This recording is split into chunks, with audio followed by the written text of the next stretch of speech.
안녕하세요. 고용석입니다.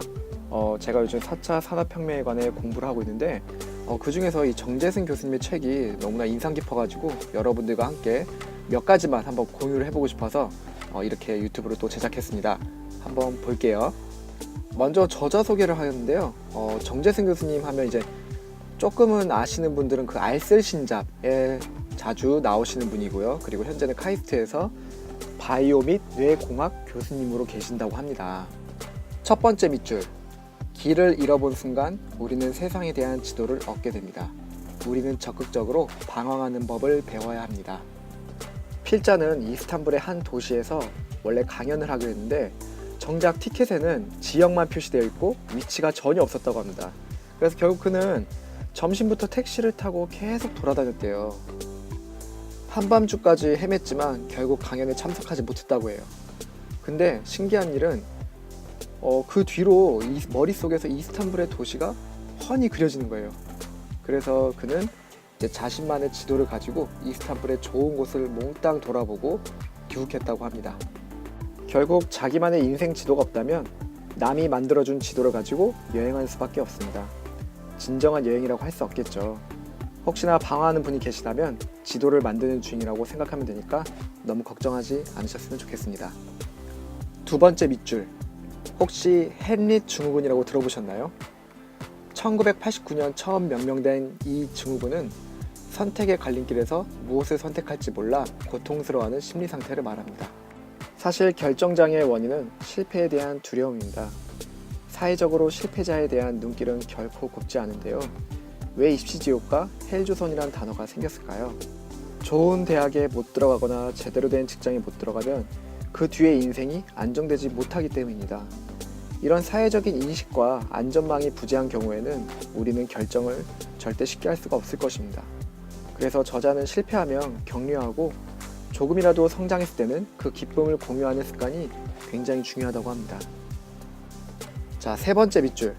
인생의 목표가 성공이 아니라 성숙이라면 우리는 날마다 새로운 삶을 살기 위해 노력해야 합니다. 식물은 자라면서 계속 성장만을 생각합니다. 갑자기 비바람이 몰아쳐서 부러진다 한들 난 실패했어 라는 생각을 하지 않습니다.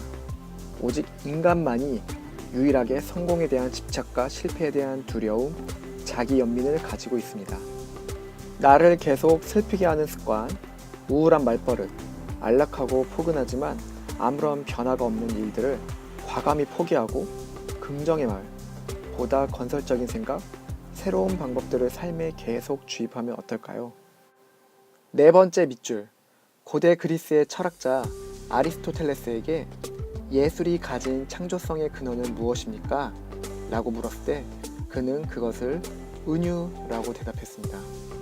예를 들어서 지금 내 마음은 안개와 같다라고 하는 것처럼 마음과 안개를 연결시켜 새로운 감각을 일깨워주는 것입니다.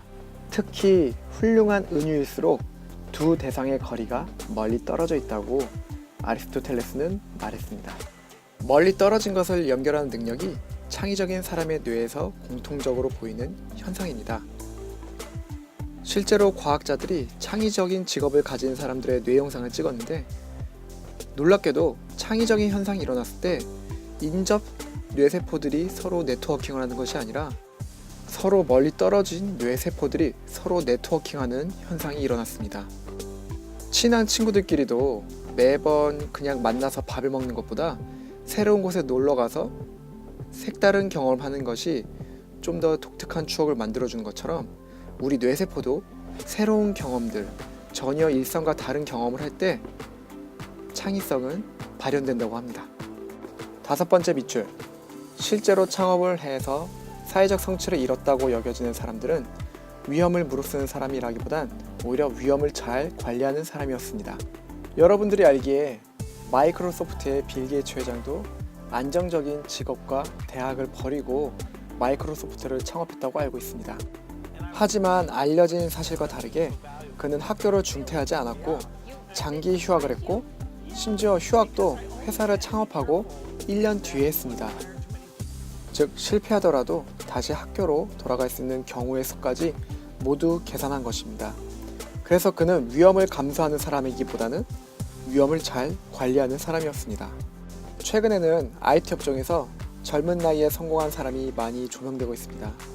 그러다 보니 20, 30대에 성공하는 것이 당연한 공식처럼 보이기도 합니다.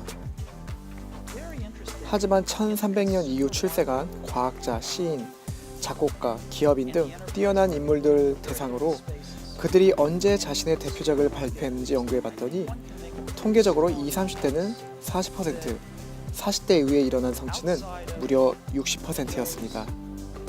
이 연구 결과를 통해 한 분야에 대한 충분한 기간, 학습과 경험, 훈련이 필요하다는 것을 알 수 있습니다. 지금 당장 성공하지 못한다고 해서 너무 조급해하지 않았으면 좋겠습니다. 여기까지입니다. 어떠셨나요? 여러분들도 이 책을 읽으면서 좋은 부분이 있다면 댓글이나 또 블로그를 방문해서 남겨주세요. 그럼 좋은 하루 되세요.